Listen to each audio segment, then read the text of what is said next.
Assalamualaikum warahmatullahi wabarakatuh. Alhamdulillahi rabbil alamin. Wassalatu wassalamu ala ashrafil mursalin Nabiyyina wa maulana Muhammadin wa ala alihi wa sahbihi ajma'in. Wa ashhadu an la ilaha illallah wahdahu la syarika lah. Wa ashhadu anna Muhammadan abduhu wa rasuluh sallallahu alaihi wa ala alihi wa sahbihi wa man tabi'ahum bi ihsanin ila yaumiddin. Alhamdulillah, puji syukur kita haturkan kehadirat Allah. Ini merupakan sesi yang ketiga dalam kegiatan kami di Palangkaraya dan sekitarnya. Dan insyaallah di sesi yang ketiga ini kita akan membahas buku judulnya Prinsip Hidupku. Ini buku aslinya adalah kumpulan artikel ringkas yang kami tulis pada beberapa waktu kosong ketika haji yang pertama. Jadi selesai melaksanakan haji, kita ke hotel hotel di kota Mekah, dan ada banyak waktu kosong. Saya manfaatkan untuk nulis beberapa artikel, lalu jadilah buku ini. Karena waktunya terbatas, maka mohon maaf bukunya tipis dan isinya hanya sebatas beberapa pesan singkat berkaitan bagaimana cara 40 menit mulai dari tema nomor 1 sampai tema nomor 17 di mengamalkan sunnah. Yang keenam, jangan lewatkan sehari tanpa memberi manfaat bagi umat. Yang ketujuh, dahulukan yang paling penting. Kedelapan, Anda tidak punya kepentingan dengan urusan orang lain. Yang kesembilan, jangan tinggalkan sunnah yang rutin. 10, jadilah manusia nol kezaliman. 11, hindari sengketa. 12, belajarlah untuk tawakal karena hidup ini penuh ujian. 13, akhlak baik bisa dipelajari. 14, jangan biarkan dirimu nganggur. 15, jangan ujub. Siapa yang jamin amalmu diterima? 16, selalu husnudon kepada Sang Pencipta. 17, berbuat baiklah di sisa usia. Baik, silahkan pilih 2 saja.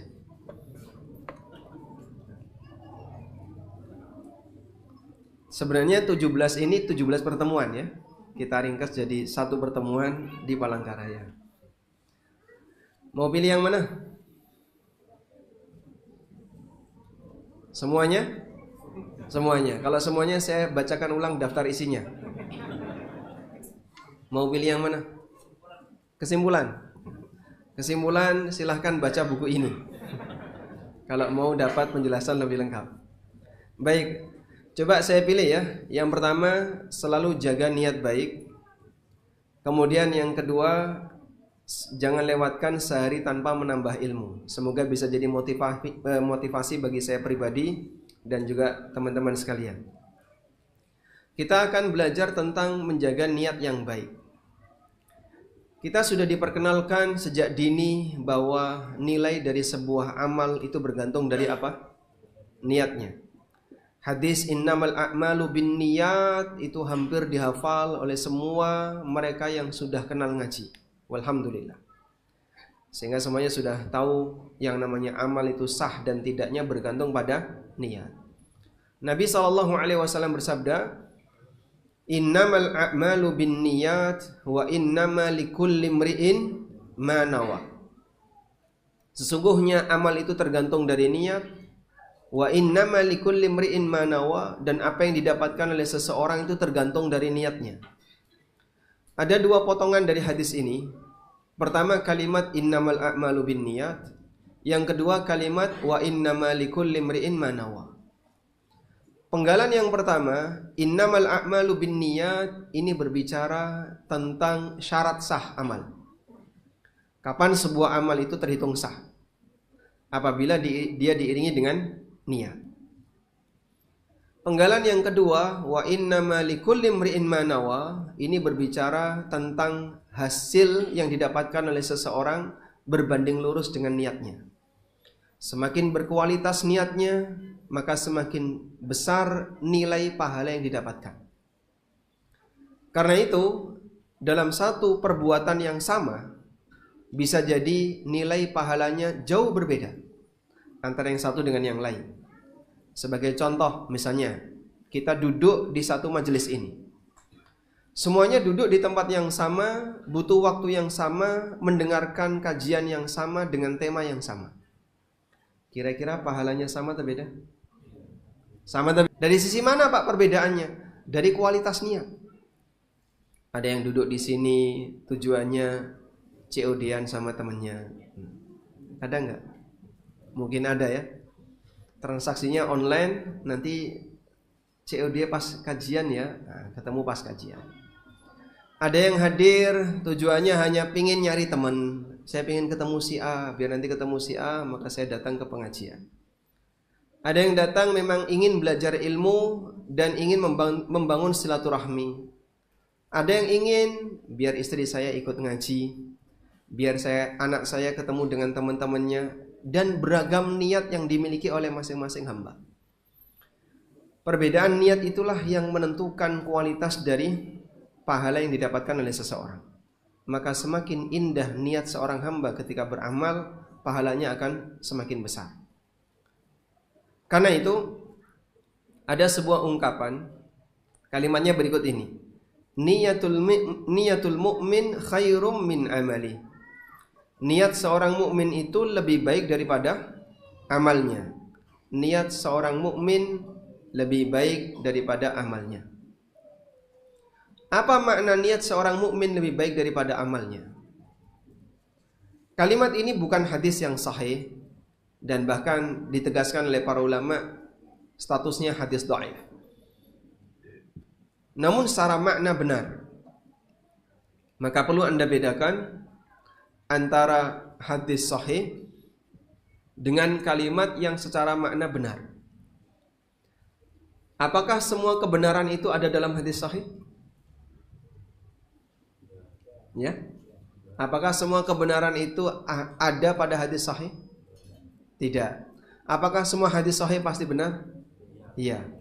Semua dalil yang sahih pasti benar, tapi tidak semua kebenaran ada dalam dalil. Bisa dipahami? Baik. Enggak bisa. Sulit untuk dipahami.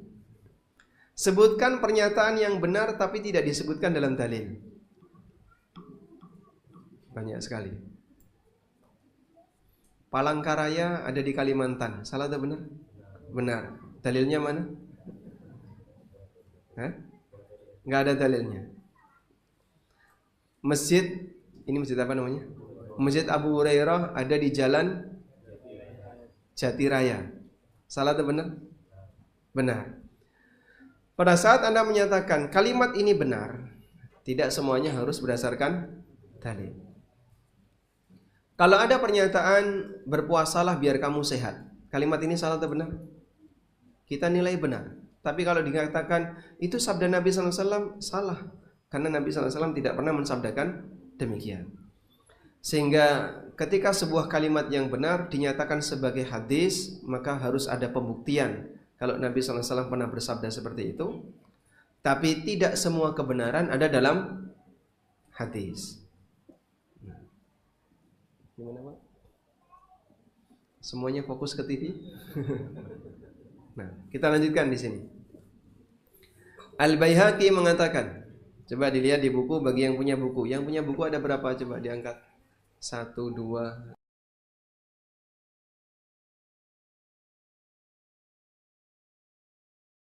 Al-Baihaqi dalam kitabnya Syu'abul Iman pernah menjelaskan, An-niyah dunal amal qad takunu ta'atan.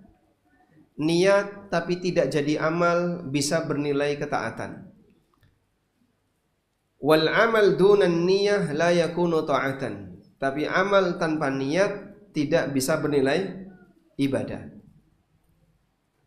Apa contohnya amal tanpa atau niat tanpa amal bisa menjadi ketaatan?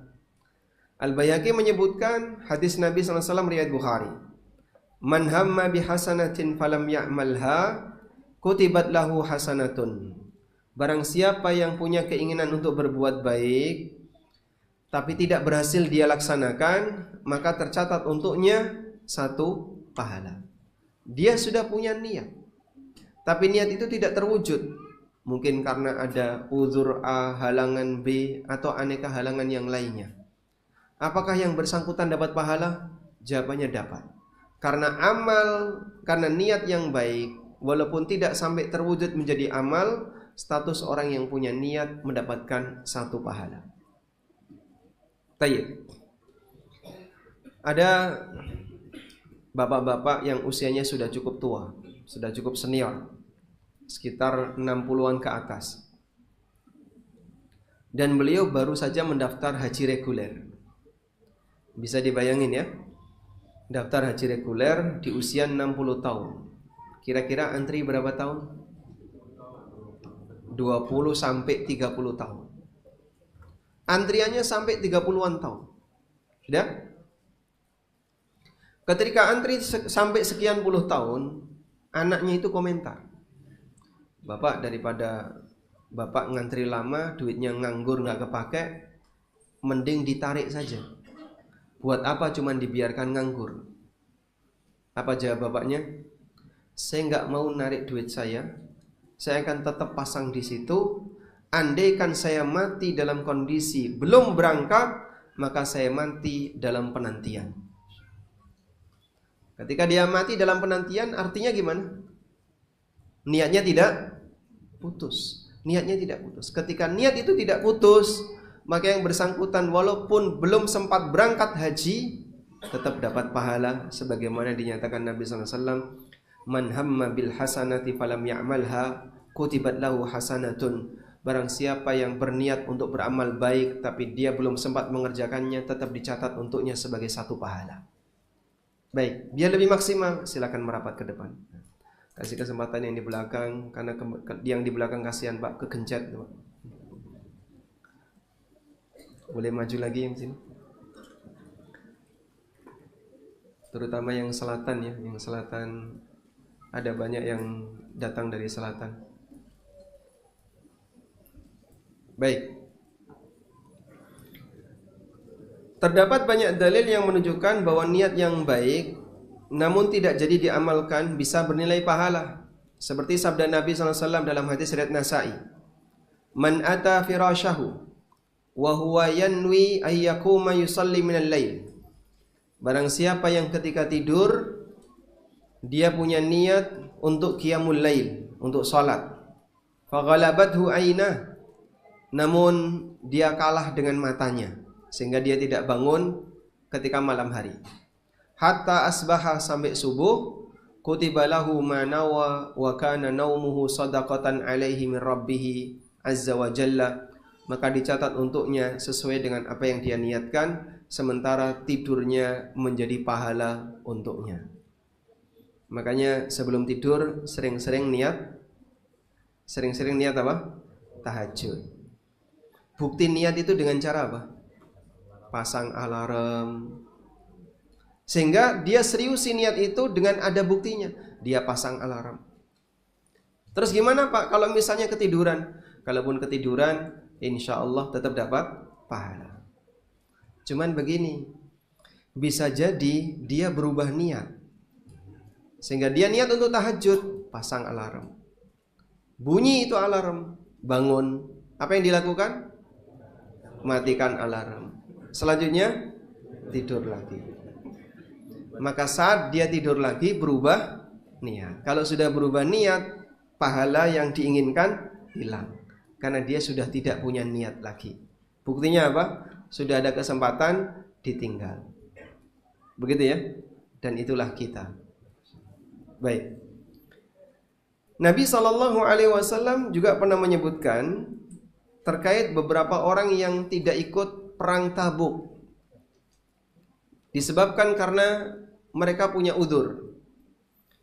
Nabi SAW pernah bersabda, Inna bil madinati la rijalan ma sirtum masiran wala qata'tum wadiyan illa kanu ma'akum habasahumul marad.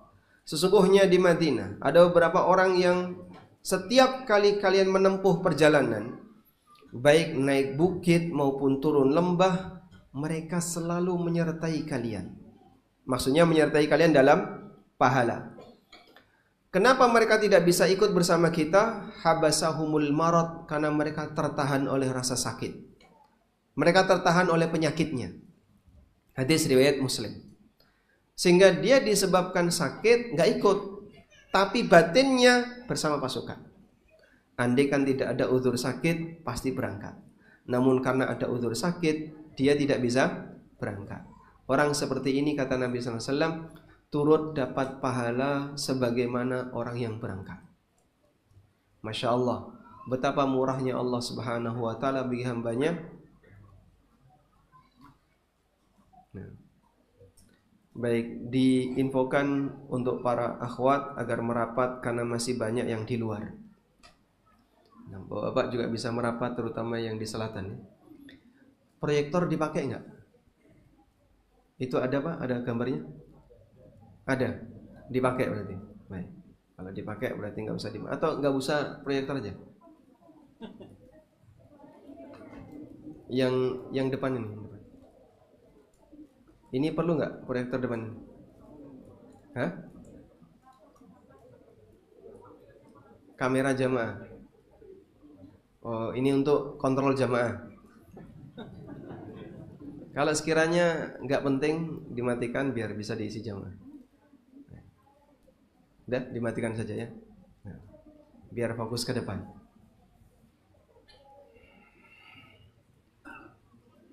Cukup? Nah, bisa diisi semuanya. Nah, ibu-ibu silakan merapat, karena yang di luar masih banyak yang ingin ikut bergabung. Nah, saya lanjutkan ya.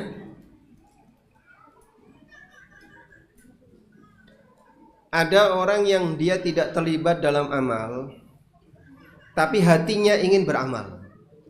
Maka dia berada dalam barisan orang-orang yang beramal, walaupun dia tidak beramal. Orang semacam ini turut dapat pahala meskipun dia tidak ikut beramal, karena dia punya uzur. Baik. Ketika terjadi peristiwa perang Tabuk, dan itu ekspedisi perang yang terakhir dalam sejarah Nabi SAW, maka beliau umumkan kepada kaum muslimin, hendaknya semuanya ikut kecuali bagi yang punya uzur. Namun ada 5 jenis manusia yang mereka nggak ikut. Pertama, orang yang tidak ikut karena dapat izin dari Nabi SAW, dan itu adalah Ali bin Abi Thalib. Ali ketika itu diminta untuk menjaga kota Madinah sebagai wakil Nabi SAW untuk menjaga Madinah, dan Ali sebenarnya punya keinginan untuk ikut. Tapi Nabi SAW memotivasi Ali bin Abi Thalib. Beliau bersabda, "Ama tarda an takuna bimanzilati Harun min Musa." Apakah kamu tidak merasa senang ketika posisi kamu seperti Harun terhadap Musa? Ketika Musa pergi menghadap Allah Subhanahu wa Ta'ala selama 40 hari, yang diminta untuk jaga Bani Israel adalah Harun. Kemudian Ali bertahan. Yang kedua, ada orang yang tidak ikut karena uzur, karena tua, karena sakit, atau sebab yang lainnya, sehingga mereka tidak ikut. Yang ketiga, ada yang tidak ikut gak punya uzur, tapi dia menyusul. Ada sebagian di antara sahabat yang melakukan seperti ini. Namanya Abu Khaythamah. Ketika Nabi SAW berangkat perang Tabuk, Abu Khaythamah kebunnya mau panen. Sampai 2 istrinya sudah menyiapkan tenda di kebunnya Abu Khaythamah. Ketika Abu Khaythamah datang ke kebunnya, 2 istrinya mempersilahkan, "Silahkan suamiku istirahat di sini, kita sebentar lagi akan panen kurma."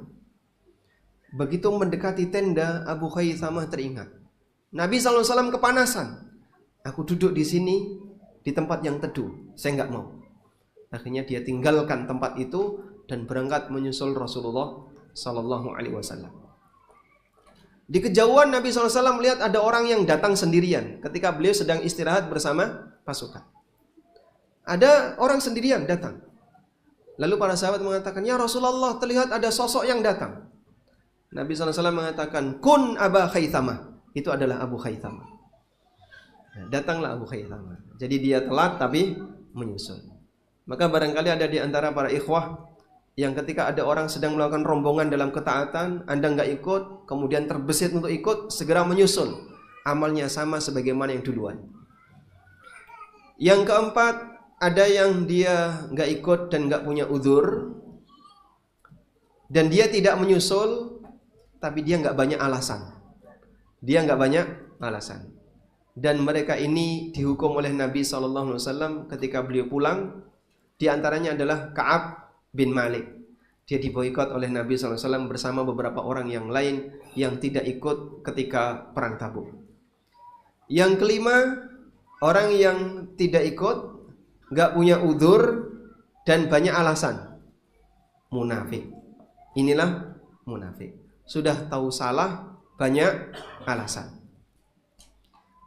Dan Nabi SAW tidak menghukum orang yang kelima ini, munafik dibiarkan, sehingga mereka tenggelam dalam kemaksiatan yang mereka lakukan. Dan atas peristiwa ini Allah Subhanahu wa taala turunkan surat At-Taubah. Allah Subhanahu wa taala membongkar aneka cacatnya orang munafik yang mereka simpan, sehingga ketika turun surat At-Taubah, orang munafik gak berani keluar rumah karena malu. Maka surat ini disebut oleh Ibnu Abbas dengan sebutan Suratul Fadhihah. Surat Al-Fadhihah allati tufaddihu qulubal munafiqin. Surat yang mempermalukan karena membongkar isi hati orang-orang munafik. Baik. Kita kembali ke sini. Jadi ada orang yang dia tidak ikut kegiatan, tapi dia dapat pahala karena hatinya membersamai orang yang ikut kegiatan itu. Maka dia berangkat dengan hatinya, meskipun jasadnya tidak ikut berangkat. Di samping itu, niat juga bisa menentukan kualitas amal dari hamba. Abdullah bin Mubarak pernah mengatakan, "Rubba amalin saghirin tu'adzibuhun niyah, wa rubba amalin kabirin tusaghiruhun niyah." Ada banyak amal besar jadi kecil nilainya gara-gara niat, dan ada banyak amal kecil jadi besar nilainya gara-gara niat. Sehingga yang menentukan kualitas amal salah satunya apa jemaah? Niat. Inilah pentingnya kita memperbaiki niat, dan memperbaiki niat itu bisa diatur menjelang amal atau jauh sebelum amal. Makanya kalau ada panitia memberikan peringatan, mari kita luruskan niat, memperbaiki niat dan seterusnya, tujuannya adalah dalam rangka untuk semakin memperbesar kualitas pahala yang bisa kita dapatkan di semua amal soleh yang kita lakukan, baik amal kajian maupun amal yang lainnya. Karena itu Imam Ahmad rahimahullah pernah berpesan kepada anaknya, "Abdullah, inwil khaira, fa innaka la tazalu bi khairin ma nawaital khaira." Milikilah niat yang baik, karena kau akan selalu berada dalam kebaikan sepanjang kau punya niat yang baik. Maksudnya begini, jiwa ini dikendalikan oleh rencana. Jiwa ini dikendalikan oleh rencana. Apa yang akan kita lakukan hari ini dikendalikan oleh rencana kita di hari itu. Maka saat Bapak punya banyak rencana baik, hari ini saya mau A, mau B, mau C, mau D dan seterusnya, kurang lebih nanti aktivitas yang kita lakukan sejalan dengan rencana itu. Karena jiwa dikendalikan oleh rencana. Maka perbanyak untuk memiliki rencana yang baik. Dengan rencana yang baik itu, semoga kita akan terus berada di atas kebaikan. Itu yang dimaksud pesan Imam Ahmad, "Inwil khaira fa innaka la tazalu bi khairin ma nawaital khaira." Milikilah niat yang baik, karena engkau akan selalu berada di atas kebaikan sepanjang kau punya niat yang baik. Wallahu a'lam. Baik, selesai pembahasan masalah niat. Bab berikutnya, jaga keselamatan iman. Saya kasih gambaran sederhana saja dan ada di buku ini.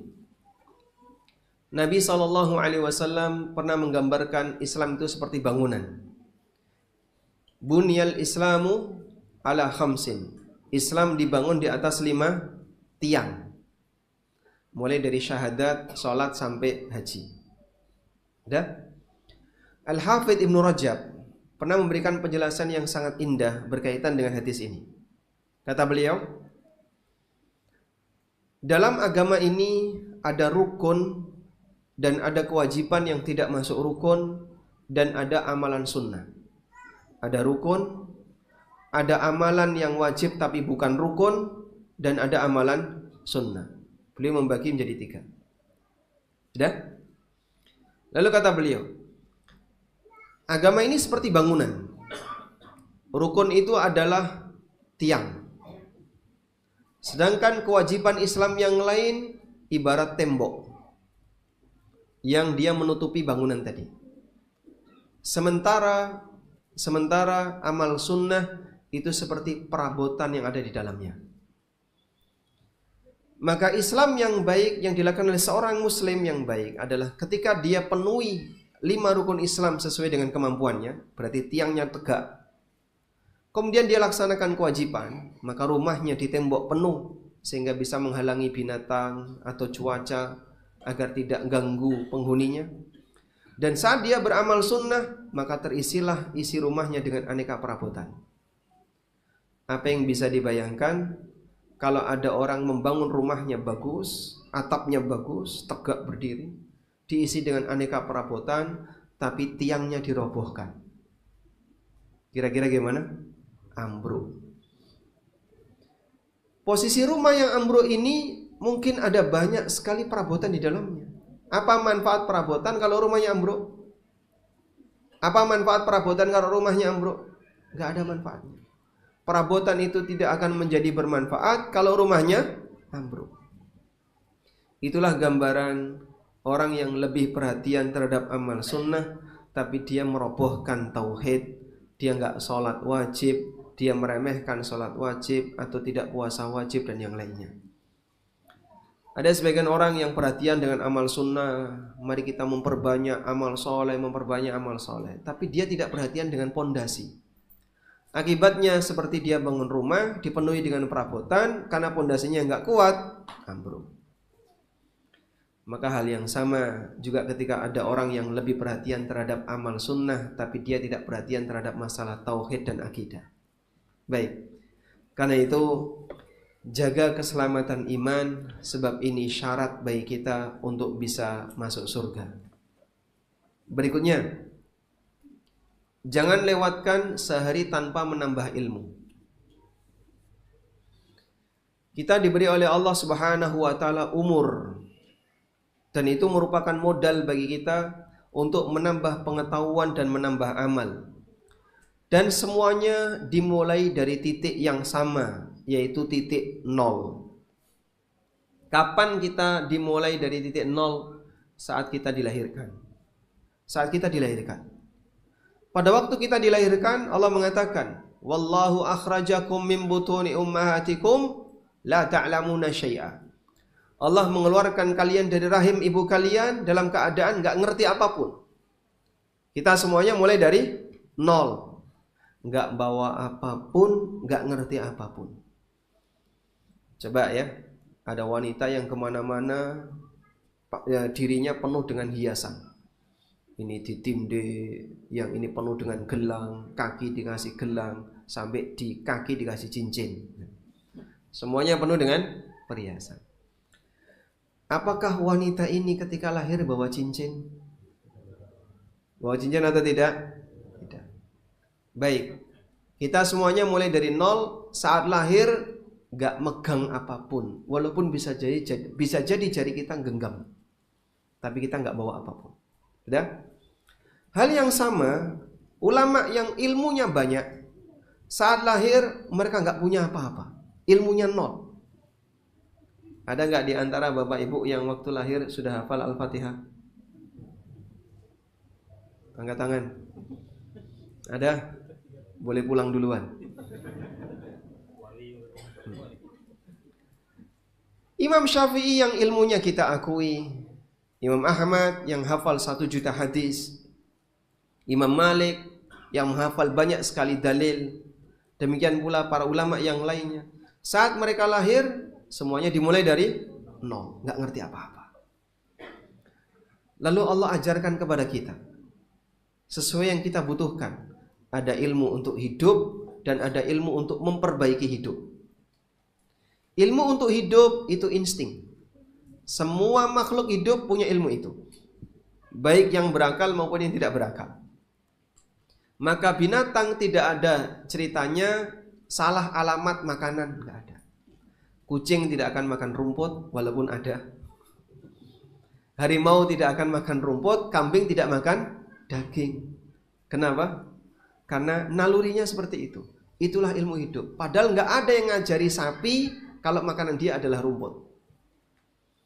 Waktu sapi itu bayi ya, kemudian misalnya dia diasuh oleh manusia, tidak pernah ketemu dengan induknya, dikasih susu dengan susu dot dan seterusnya, sehingga dia tidak pernah mencontoh sapi senior. Sampai akhirnya sapi ini besar. Kira-kira kalau dikasih ikan itu doyan enggak? Lais bakar atau apalagi misalnya haruan, ketupat kandangan, doyan enggak dia? Mencret Pak.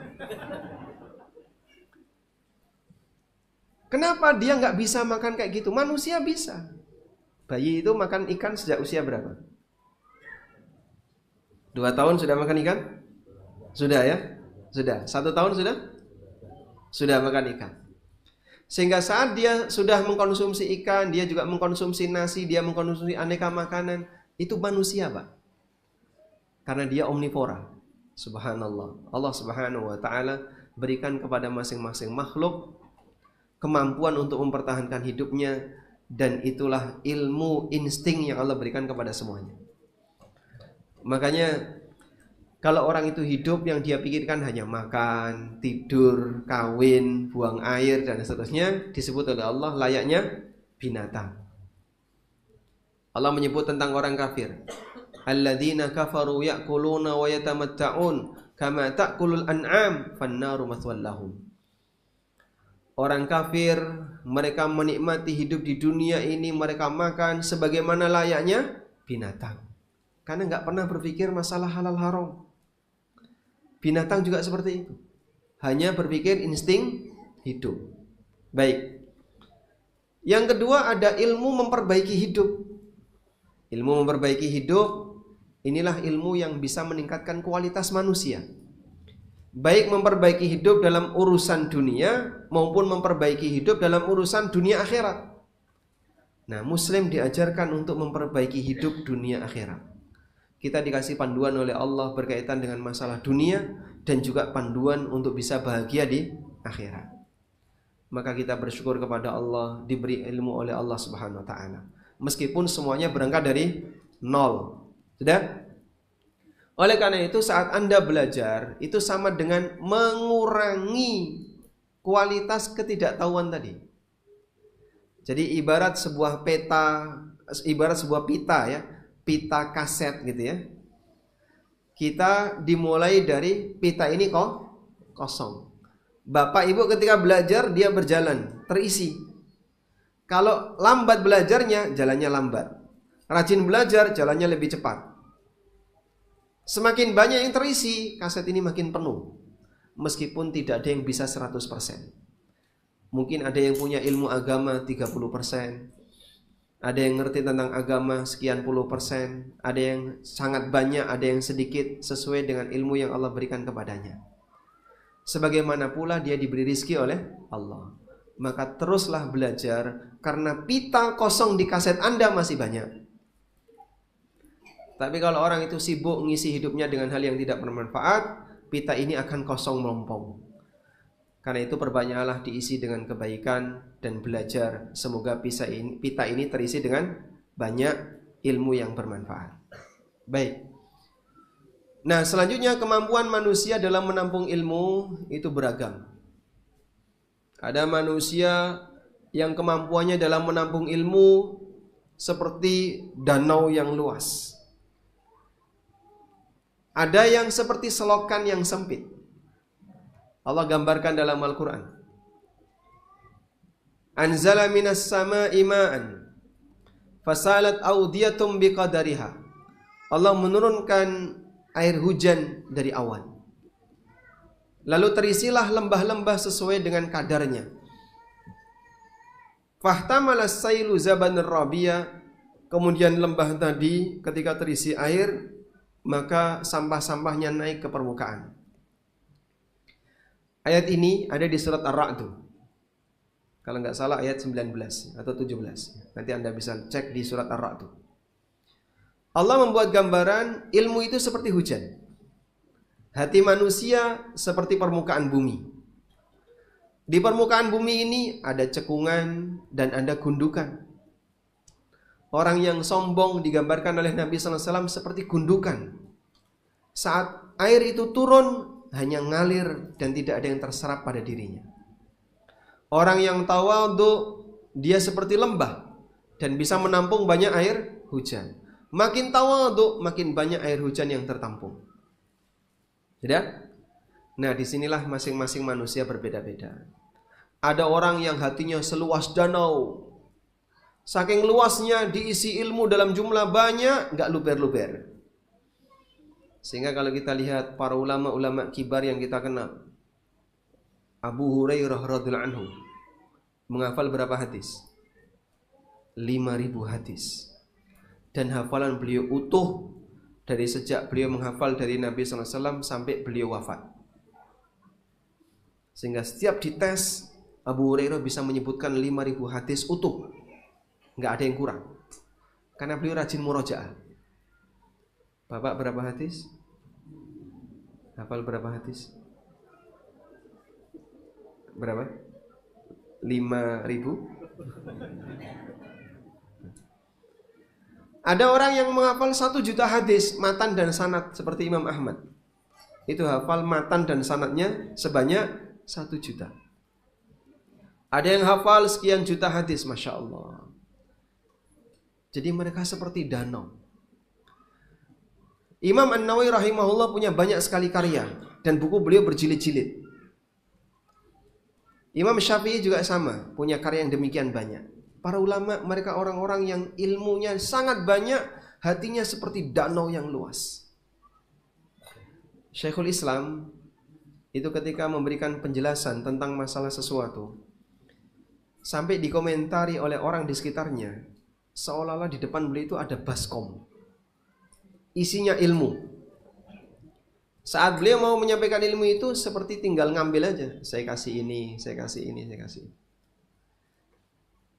Saking banyaknya ilmu yang mereka miliki. Dan seperti inilah karakter para ulama, di mana mereka adalah orang-orang yang demikian kaya akan ilmu. Ada juga yang hatinya seperti cekungan kecil. Begitu air hujan turun, baru sebentar luber. Belajar bahasa Arab, baru 3 pertemuan ngilang. Kenapa? Pusing. Kenapa itu? Hatinya sempit. Hati yang sempit ketika diisi ilmu sedikit, rasanya pusing. Belajar masalah warisan, baru pusing. Dikit-dikit pusing. Pak Ustadz, tolong pelan-pelan kalau menjelaskan, saya sudah tua. Apa tua itu uzur Pak untuk belajar? Tua itu uzur atau bukan Pak? Hah? Sehingga orang boleh beralasan saya sudah tua? Bukan. Tua bukan uzur. Itu Ustadz.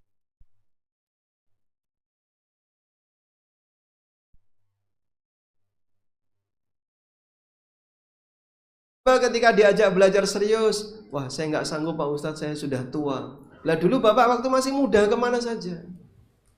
Wah iya Ustadz, dulu waktu masih muda saya habiskan hidup saya hanya kerja, kerja, dan kerja. Nggak pernah mikir belajar. Baru ketika di usia senja merapat ke agama. Dan banyak orang yang pikirannya seperti itu. Beberapa remaja dan pemuda yang atau teman-teman yang masih muda yang sibuk dengan kerja, ayo belajar. Nanti ajalah jadi orang soleh itu setelah tua. Jadi orang soleh setelah tua. Mas, hati-hati mas. Nggak ada kuburan yang bertuliskan khusus 60 plus, itu nggak ada.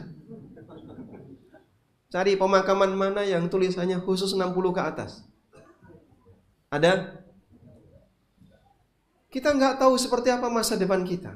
Kalau ada kesempatan untuk berbuat baik, mendekat ke agama, meskipun kita merasa diri kita masih muda, segera merapat. Itu yang kita butuhkan. Sebab kita nggak tahu kapan ajal menjemput. Maka jangan sampai kita beralasan saya sudah tua sehingga nggak mau belajar dengan serius. Atau ketika masih muda nanti sajalah. Kalau jadi orang soleh itu kalau sudah tua. Subhanallah. Dan itulah manusia, mereka suka memberikan yang sisa untuk agama. Yang produktif dipakai nyari dunia, waktu sisa baru dipakai untuk mendekat ke agama. Kenapa dia nggak serahkan yang produktif untuk agama? Tilka idzan qismatun diza. Ini adalah pembagian yang tidak adil. Sehingga dalam urusan agama dia ngasihkan yang sisa-sisa, tapi dalam urusan dunia dia kasih yang terbaik. Orang kerja itu jam berapa? Kerja jam berapa? Jam 8 sampai jam 4. Itu waktu produktif. Ini waktu produktif, terutama pagi ya. Dari mulai jam 7 sampai jam 11 itu waktu produktif. Dalam waktu produktif ini sebagian besar dipakai untuk apa, Pak? Kerja, kegiatan dunia. Masuk kantor, aktivitas dunia dan seterusnya. Sehingga jarang orang menggunakan waktu produktif ini untuk agama. Begitu sudah mulai pulang kantor, sampai rumah, sudah mulai ngantuk, buka Al-Quran. A'udzu billahi minasyaitonir rajim. Merem. Sudah ta'awud saja. Memang dia bisa jadi tidur sambil bawa mushaf, tapi tidak terbaca satupun ayat. Cuman bismillah dan ta'awud, merem. Masya Allah. Karena dia berikan waktu sisa untuk agama. Maka coba ya, berikan waktu yang terbaik untuk agama kita. Buktikan dengan ketika Anda memilih waktu untuk belajar. Minimal untuk belajar. Ini waktu yang bagus, waktu yang produktif. Pas lagi kerja nggak masuk, berikan untuk kegiatan belajar. Semoga Allah Subhanahu wa taala menambah keberkahan. Baik. Selanjutnya, waktu adalah barang berharga yang sering terabaikan. Waktu adalah barang berharga yang terabaikan. Ada sebuah pesan yang disampaikan oleh seorang ulama tabi'in, Hasan Al-Basri rahimahullah. Hasan Al-Basri pernah mengatakan, "Ya bani Adam, innama anta ayyam."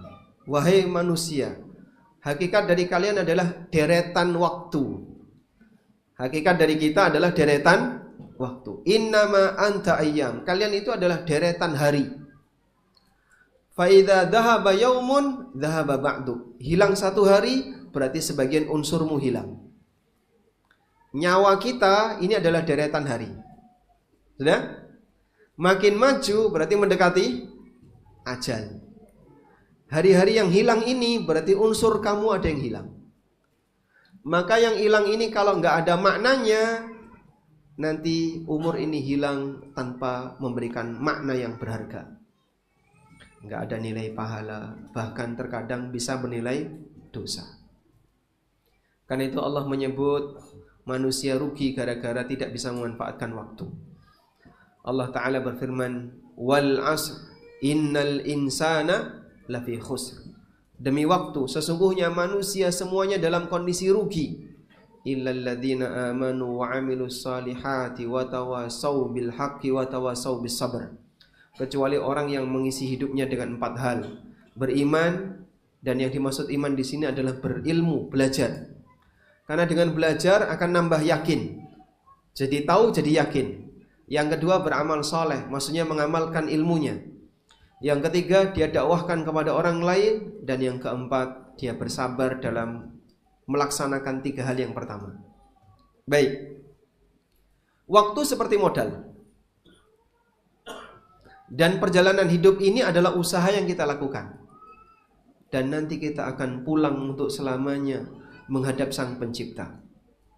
Selanjutnya Anda renungkan 3 hal ini. Manusia ada 3 keadaan. Berangkat bawa modal, pulang bawa untung. Berangkat bawa modal, pulang modal habis. Yang ketiga, berangkat bawa modal, pulang bawa utang. Dari 3 ini yang rugi yang mana? Yang mana yang rugi?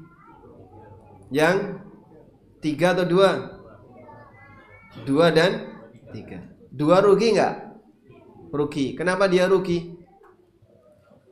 Dia berangkat bawa modal, pulang modal habis. Seperti orang yang dia dikasih umur oleh Allah, dia punya ketaatan dan punya maksiat. Ketika ditimbang seimbang, sama, maka habislah seluruh ketaatannya disebabkan kemaksiatan yang dia lakukan. Dia menghadap Allah dalam kondisi 0, enggak bawa keuntungan. Yang lebih parah lagi ketika dia berangkat bawa modal, pulang bawa utang, menghadap Allah Subhanahu wa ta'ala dalam keadaan bawa dosa. Kira-kira kita ada di mana, Pak? Kita ada di posisi yang mana? Yang pertama, kedua, ataukah ketiga? Kita berharap semoga bisa jadi yang pertama, berangkat bawa modal, pulang bawa untung, menghadap Allah Subhanahu wa ta'ala membawa bekal pahala. Dan semoga pahala itu terjaga, tidak sampai hilang, sehingga bisa kita manfaatkan sepanjang hidup kita. Baik. Dan itu semuanya berawal dari bagaimana cara kita menghargai waktu. Tidak ada kondisi di mana orang itu paling suka menyanyiakan kecuali waktu. Padahal dulu bagi para ulama, mereka lebih menghargai waktu daripada menghargai harta. Dalam arti begini, waktu mereka hilang itu sedih, duitnya hilang bagi mereka biasa saja. Karena bagi mereka waktu itu adalah modal yang terbesar untuk menambah pahala. Selanjutnya, tanamkan semangat mengamalkan sunnah. Ini kami sebutkan di halaman 21 di poin yang kelima. Di dunia ini tidak ada manusia yang ketika diikuti perbuatannya bisa menghasilkan pahala selain Rasulullah sallallahu alaihi wasallam. Sehingga hanya Nabi sallallahu alaihi wasallam yang kalau kita ikuti perbuatan beliau bisa menghasilkan pahala. Karena sunnah Nabi sallallahu alaihi wasallam yang bentuknya sunnah fi'liyah, sunnah amaliyah, itu bisa menghasilkan pahala jika diikuti. Karena itu tidak ada manusia yang sejarahnya lebih detail dan lebih lengkap melebihi Rasulullah SAW. Dan itu diakui oleh orang kafir. Ada buku yang sangat terkenal ya, Michael Hart nulis 100 tokoh yang paling berpengaruh. Nomor 1 siapa? Nabi Muhammad SAW.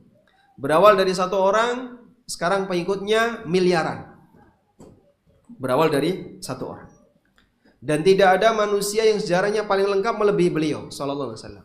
Ada sejarah tentang Nabi Isa, ada sejarah tentang Nabi Musa, ada sejarah tentang Nabi Ibrahim, tapi tidak lebih lengkap dibandingkan sejarah Nabi Muhammad sallallahu alaihi wasallam.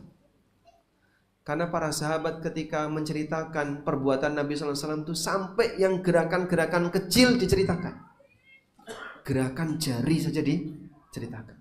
Arah pandangan Nabi SAW ketika sholat, kemana arah pandangan beliau, sahabat itu memperhatikan dan diceritakan. Demikianlah kondisi Rasulullah SAW. Baik, saya mau tanya, siapa orang yang terdekat dengan Bapak?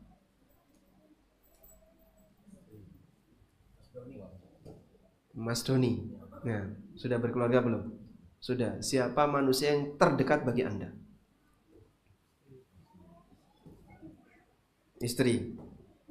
Istri ya. Bisa nggak Anda nulis sirah istri?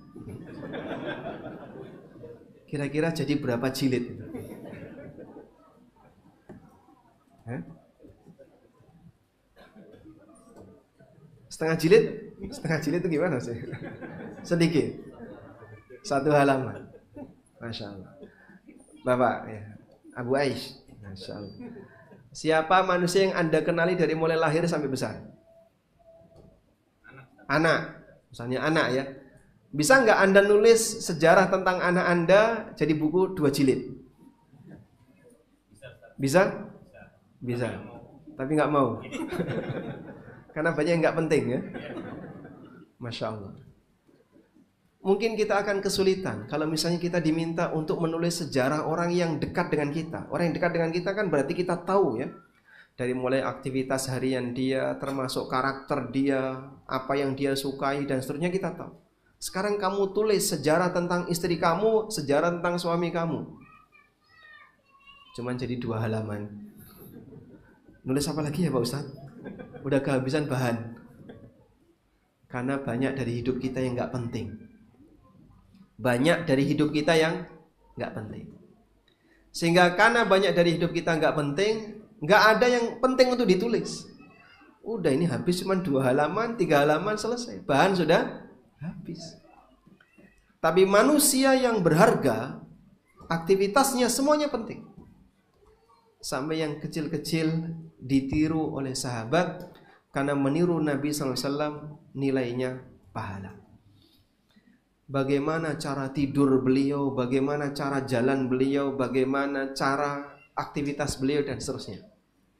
Hingga ilmu sirah itu beragam.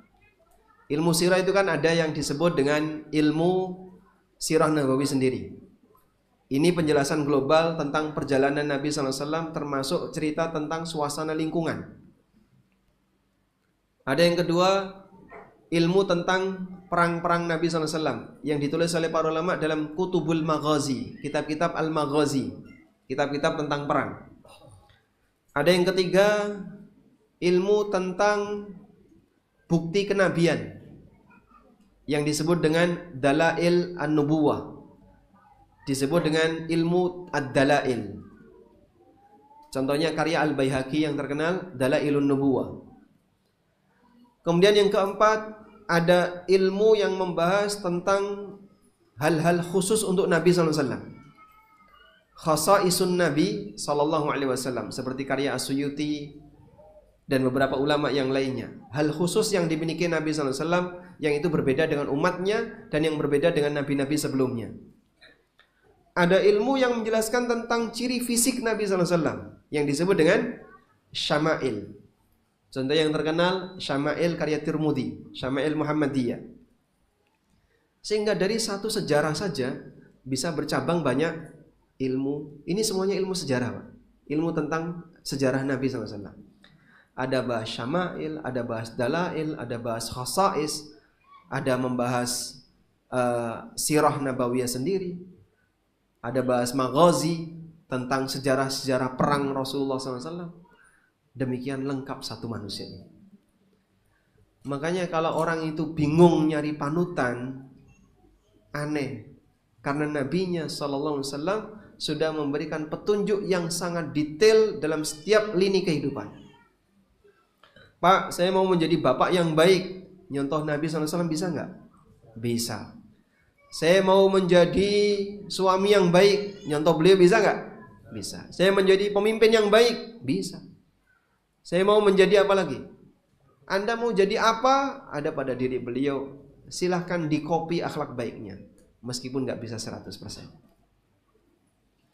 Dari situlah Allah jadikan bukti cinta hamba kepada Allah adalah dengan mengikuti Rasulullah SAW. Qul in kuntum tuhibbunallaha fattabi'uni yuhibbukumullah wa yaghfir lakum dzunubakum. Katakanlah kalau kau mencintai Allah maka ikutilah aku. Yuhibbukumullah, niscaya Allah akan mencintai kalian. Baik. Sebagaimana yang Allah tegaskan di surat Ali Imran ayat 31.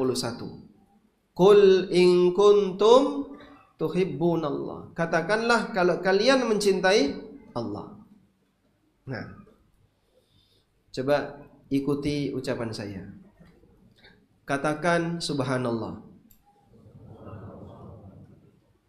Kata-katakan kok hilang? Hah? Saya tadi ngomong apa? Katakan subhanallah. Anda tirukan apa? Kata-katakannya kemana?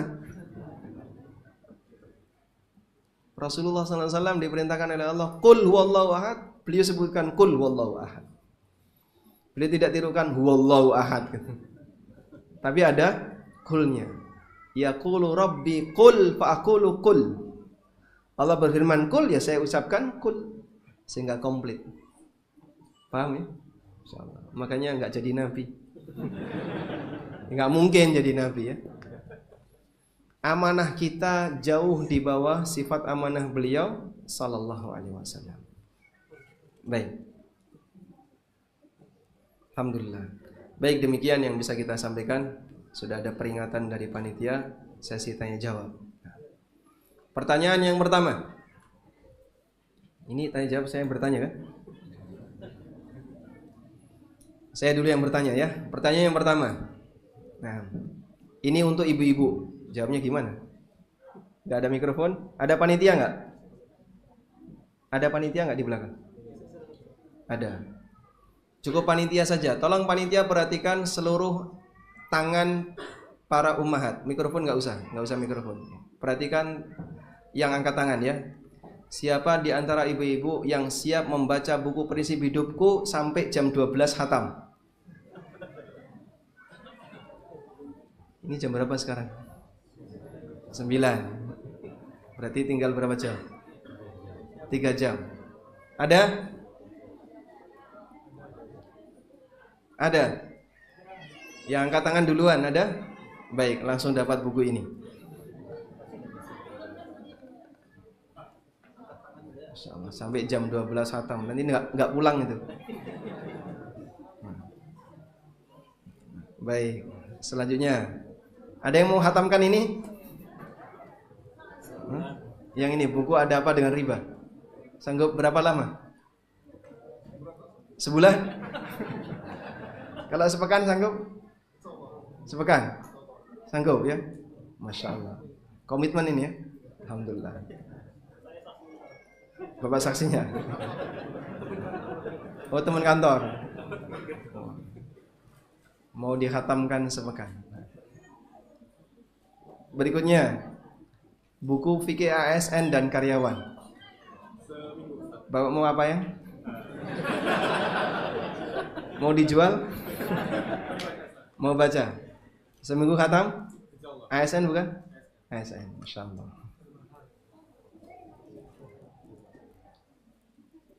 Selanjutnya, pertanyaannya. Lomba khataman sudah selesai ya.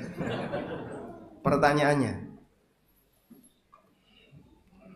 Sebutkan 5 jenis manusia yang tidak ikut perang Tabuk.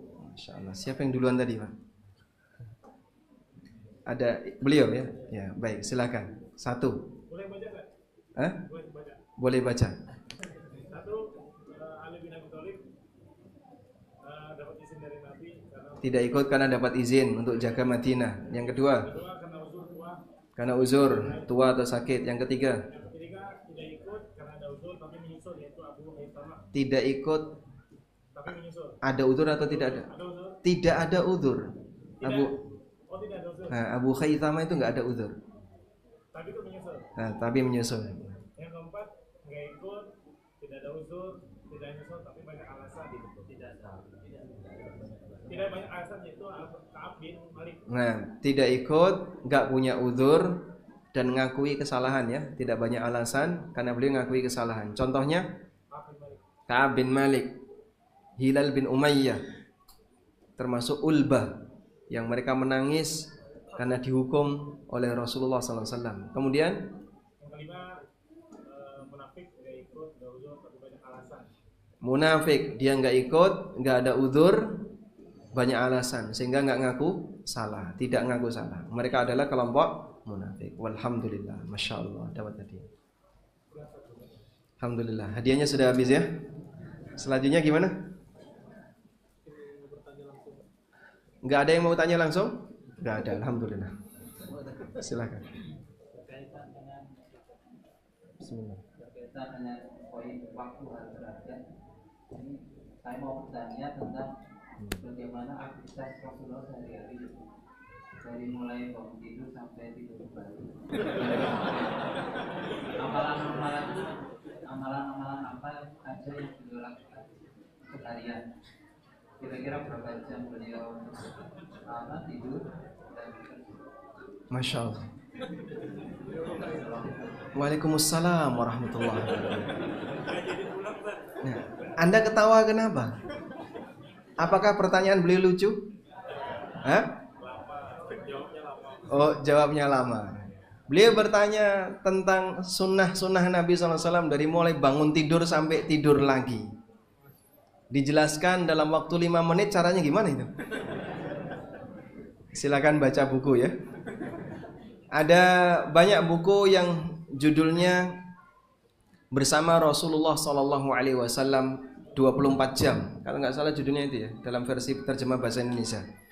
Ma'an Nabi SAW Yaumun wa Layla. Imam An-Nasa'i rahimahullah punya buku judulnya Sunanul Yaum wa Layla. Sunnah sehari semalam. Itu buku jilid tebal. Isinya kumpulan-kumpulan sunnah-sunnah harian. Demikian pula beberapa ulama punya buku sunnah-sunnah harian bersama Nabi SAW. Dan kita tentu saja tahu ini tidak bisa dijelaskan dalam waktu singkat. Namun mungkin bisa diusulkan kepada salah satu asatidzah yang ada di Palangka. Semoga buku seperti itu bisa dibedah, sehingga setidaknya kita tahu bagaimana sunnah Nabi SAW dalam kehidupan beliau. Namun sunnah beliau itu beragam ya. Jadi beliau itu tidak punya jadwal agenda seperti kita, jam sekian, tidak. Kadang beliau seperti ini, kadang seperti ini, dan semuanya sunnah. Sampai sahabat Jabir bin Abdullah pernah mengatakan, kalau aku ingin melihat Nabi SAW sholat malam di awal malam, aku bisa melihatnya. Atau sholat malam di tengah malam, aku juga bisa melihatnya. Atau sholat malam di akhir malam, aku juga bisa melihatnya. Maksudnya, Rasulullah SAW ketika qiyamul lail itu waktunya enggak tentu. Kadang di awal, kadang di tengah, kadang di akhir. Walaupun beliau kasih motivasi agar kita qiyamul lail di akhir, karena di akhir itu waktu yang mustajab. Demikian pula puasa Nabi SAW, kadang beliau puasa, kadang tidak. Sehingga cerita para sahabat tentang puasa Rasulullah SAW bervariasi. Ada yang menyebut A, ada yang menyebut B, dan demikian seterusnya. Oleh karena itu dalam hal ini, jika kita mau belajar sunnah, maka harus komprehensif. Tidak bisa misalnya beliau bangun jam berapa Pak, terus sarapan jam berapa. Kadang beliau nggak sarapan. Pulang dari masjid ke rumah, tanya Aisyah, hal indakum min syai', punya apa kamu di rumah? Nggak ada ya Rasulullah. Idzan asum, kalau begitu saya tak puasa. Bapak bisa tiru ya. Selesai sholat subuh jangan langsung pulang ya. Kemudian ketika pulang sudah agak siang, jam 8, sampai rumah tanya istri, ada sarapan apa? Enggak ada, gasnya habis. Baik, kalau begitu tak puasa. Tapi enggak sahur. Sanggup enggak kayak gitu? Hah? Ngamuk bojone ya. Wong wedok ngopo wae kok ket murah masak. Nah, sehingga mungkin berat bagi kita untuk bisa seperti itu. Dan masih banyak sunnah yang lainnya. Wallahu a'lam. Di sini ada pertanyaan dari kertas. Apakah menghadiri kajian rutin di masjid itu wajib dan minimal berapa kali dalam sepekan? Yang wajib itu menuntut ilmu. Talabul ilmi fardhatun ala kulli muslim. Dan menuntut ilmu bentuknya tidak harus hadir di tempat kajian. Bisa enggak menuntut ilmu dengan cara membaca? Bisa. Bisa enggak menuntut ilmu dengan cara mendengarkan rekaman? Bisa. Untuk hadir di kajian tidak wajib. Sampai pun Jumatan itu tidak wajib hadir ketika Jumatan. Ya, walaupun ada pahala khusus bagi mereka yang hadir ketika khutbah Jumat. Salatnya wajib Jumatan. Tapi ikut Jumatan, ikut khutbahnya apakah wajib? Tidak. Orang datang telat misalnya, dalam posisi sudah qomat, dapat Jumatan atau tidak? Dapat. Salatnya berapa? 2 atau 4? 2. Kenapa?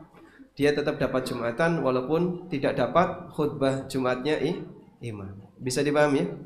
Baik. Sehingga kalau pertanyaannya apakah hadir di majelis ilmu itu wajib, jawabannya yang wajib itu belajarnya. Andai kan Anda bisa belajar tanpa harus hadir, ada media bagi Anda untuk belajar kecuali harus hadir, maka Anda harus hadir. Wallahu a'lam. Ada lagi? Siap, silakan. Terkait surah Nabi itu, Nabi itu kan bilang sebaik puasa Nabi Daud. Cuma yang setahu Anda kan beliau tidak melakukan. Terus untuk sholat sunnah beliau menyebutkan malam sebaik-baiknya sholat dan beliau melakukan. Pertanyaan Anda, apakah kurang fadilahnya puasa Daud ini dibanding sholat malam sehingga Nabi lebih memilih istiqomah sholat malam ketimbang puasa Daud? Baik. Rasulullah SAW bersabda, puasa yang terbaik adalah puasa Nabi Dawud. Wa afdalus salati salatul lail ba'dal faridah. Dan salat yang terbaik ba'dal faridah setelah salat wajib adalah salat malam. Selanjutnya, kenapa Nabi Sallallahu Alaihi Wasallam tidak melakukannya? Disinilah kita mengenal pentingnya pembagian sunnah. Ada sunnah kauliyah dan ada sunnah fi'liyah. Ketika beliau menyebut ini paling afdol, ini paling afdol, itu bisa punya makna dua. Yang pertama, dia paling tertinggi derajatnya, atau mana yang kedua, itu diantara yang paling afdol. Dan ada hal-hal afdol yang lainnya. Ada hal-hal afdol yang lainnya. Sebagai contoh, disebutkan puasa yang terbaik bulan Muharram, di sisi yang lain beliau menyebutkan puasa terbaik puasa Daud. Maka sisi keafdolan di sini masing-masing punya keistimewaan. Sehingga ada sunnah qauliyah dan ada sunnah fi'liyah. Beliau beramal seperti ini dan beliau pernah bersabda seperti ini. Umatnya punya pilihan. Kalau mau melakukan seperti itu silahkan. Melakukan seperti ini silahkan. Ngikut beliau juga silahkan. Punya amal yang berbeda juga silahkan. Dari situlah disebut paling afdol. Bukan berarti selalu paling tinggi berada di puncak. Tapi maknanya adalah di antara deretan-deretan yang paling afdol. Bisa dipahami ya? Sebagai contoh, amal yang paling afdol apa? Salat. Dalam riwayat yang lain, amal yang paling afdol jihad. Sehingga beliau terkadang memberi jawaban A, terkadang beliau memberi jawaban B. Masing-masing diposisikan sesuai dengan kedudukannya. Sehingga bukan berarti saya pilih yang paling afdol saja, sholat tok, nggak pernah jihad, nggak pernah ini, padahal misalnya dia wajib untuk jihad. Ya dia keliru. Kamu lakukan ini dan jangan lupa untuk melakukan yang lain. Bisa dipahami ya? Sehingga Rasulullah Sallallahu Alaihi Wasallam beramal dalam aktivitas beliau sesuai dengan petunjuk yang Allah berikan kepada beliau. Tapi di saat yang sama beliau memberikan arahan kepada umatnya beberapa jenis amal yang lain. Dan itu bagian dari kelonggaran syariat ini agar kita bisa milih kamu mau seperti yang mana. Wallahu a'lam. Cukup? Baik, sekarang jam 9:30. Baik, demikian yang bisa kita sampaikan. Semoga apa yang kita bahas ini bermanfaat. Dan kami haturkan jazakumullah khairan kepada teman-teman Palangkaraya yang sudah memberikan kita fasilitas untuk belajar. Semoga apa yang kita pelajari bermanfaat bagi diri saya pribadi dan teman-teman sekalian. Wassallallahu ala nabiyyina Muhammadin wa ala alihi wa sahbihi wa sallam. Wa akhiru da'wana alhamdulillahi rabbil alamin. Wassalamualaikum warahmatullahi wabarakatuh. Waalaikumsalam warahmatullahi wabarakatuh. Kami ucapkan banyak terima kasih jazakumullah khair kepada Ustaz Hafizahullah Ta'ala dan juga para jemaah sekalian.